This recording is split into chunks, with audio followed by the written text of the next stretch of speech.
చెప్పు. నానా టైం 12 అవుతుందిరా, పడుకోరా. ఏంటి మమ్మీ అత్తమాన నాకు ఇది గోళ వచ్చే ఇంకేసే ఇన్నేనా అసలు? నాకు మందులు అయిపోయి మందులు తీసుకురా నాన్న. ఇప్పుడు తేకపోతే ఏమైంది? అయినా బతికి ఆవిడకి ఉపయోగం, నానా క్యారేజ్ రా.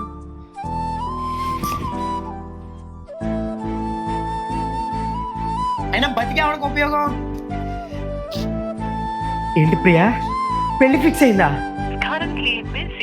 హలో హలో ప్రియా, అరే ఏంట్రా ఎన్నిసార్లు ఫోన్ చేసావు? చెప్తానా కూడా ఎన్నిసార్లు కాల్ చేసిండ్రా నీకు? ఇప్పుడు ఏమైందిరా? మీ అమ్మ చనిపోయిందిరా. అవ్వా అవ్వా,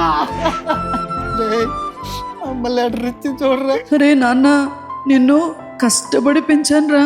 అందరూ మొగుడు లేని పెళ్ళం అంటుంటే లోకులు కాకులు కదా అని అందరికీ దూరంగా ఉంటూ పెంచుకున్నానురా. నీ ఇష్టాల్ని నీ కష్టాల్ని తీరిస్తే ఒక అమ్మాయి ప్రేమ కోసం నన్ను కష్టాల కడల్లో వదిలేస్తావా కన్నా? నాన్న, నువ్వెక్కడున్నా సంతోషంగా ఉండాలనేరా నేను నీకు దూరంగా వెళ్ళిపోతున్నాను. నాన్న జాగ్రత్త కన్నా. నన్ను క్షమించమ్మా, ఈ ప్రేమను తెలుసుకోలేకపోయినమ్మా. పగలే దిగులైన నడిరేయి ముసిరింది, కలవర పెడుతోంది పెను చీకటి.